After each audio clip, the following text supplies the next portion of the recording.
Siku ya leo tupo hapa katika eneo la msitu wa hifadhi Masingini kwa ajili ya kuendelea na zoezi la upandaji wa miti ya aina mbalimbali ikiwemo miti ya matunda na misitu. Lengo ni kuendelea kuhifadhi mazingira, lakini kama ambavyo mnafahamu, serikali kupitia ofisi ya makamu wa kwanza wa rais pamoja na Wizara ya Kilimo, Umwagiliaji na Mifugo inaendelea kutekeleza programu hii kwa kushirikiana kwa karibu zaidi, lengo ikiwa ni sehemu ya kuhakikisha kwamba tunaendelea kulinda, kuhifadhi na kupanda miti ya aina mbalimbali hapa kwetu Zanzibar.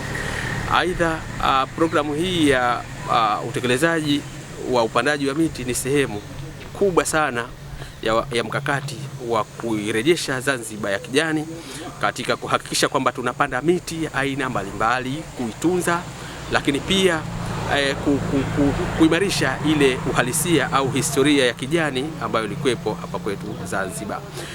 Vile vile niseme kwamba zoezi hili la upandaji wa miti katika msimu huu ni mkakati maalum ambao wizara zetu mbili hizi zimekuja nazo, ambapo makadirio ni kupanda miti isiyopungua miti 300,000. Zoezi hili limeingia katika wiki ya maadhimisho ya siku ya mazingira duniani, na sisi tumeona kwamba ni kipindi sahihi za kuongeza kasi ya kuendelea kupanda miti katika maeneo mbalimbali katika kutekeleza na kuadhimisha siku ya mazingira duniani.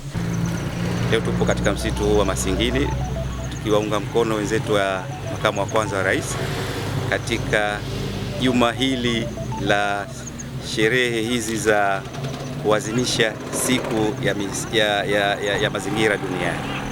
Tunafahamu kwamba kila ifikapo tarehe 5 basi dunia inashereheka katika kuona kwamba mazingira ya dunia yetu yanaimarika na yanakuwa vyema kwa faida ya sisi tuliowepo sasa hivi, lakini pamoja na vizazi vijavyo. Katika kutekeleza hilo, idara ya misitu imeamua kupanda miti katika eneo lake hili la msitu wa hifadhi wa Masingini, Dole Masingini, na tunatarajia kupanda zaidi ya miti 1,500 leo hii, ili kuona kwamba miti hiyo itasaidia katika kutekeleza aidha kurejesha kijani wa Zanzibar, lakini kubwa zaidi ni kuweza kutunza mazingira ya Zanzibar kwa ujumla. Jina langu naitwa Othman Rashid Khamis, mwanajamii na mjumbe wa kamati ya uhifadhi wa msitu. Moja kati ya jambo ambalo ni la kufurahisha na la kupendezesha kabisa ni kuhakikisha kwamba msitu wetu unabakia salama kwa ajili ya matumizi yetu ya kutusaidia kuhifadhi vyanzio vya maji na vitu vingine katika msitu huu.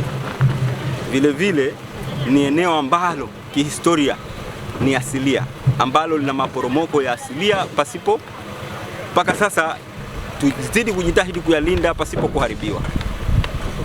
Na upandaji wa miti huu umetupa faraja sana na tumeufurahia sana kuonesha kwamba tuna lengo la kuwekeza eneo letu pasipo kupoteza mwelekeo katika uoto uliokuwepo wa asili na ule ambao kwamba tunauendeleza kwa sasa. Hilo ndio ilikuwa ni busara kubwa sana, lakini vinginevyo ambavyo kwa ni vya kufurahisha, tupo katika ile hali ya kuadhimisha mazingira duniani, yakiwepo kesho Jumatano. Nafikiri ni jambo muhimu sana kutokana na hili linalofanyika. Kwa hiyo umuhimu kwa wananchi ni kuwaomba waachane na masuala ya uharibifu wa eneo hili la msitu kwa ajili ya matumizi binafsi, kwa mfano ukataji kuni, uangushaji miti hovyo kwa ajili tu ya kujipatia maslahi ya kimaisha ambayo wanahisi wao ni msaada wao. Msitu ni msaada wetu sote, ni lazima tujitahidi kuulinda kwa wote, uweze kutusaidia katika maisha yetu. Asante.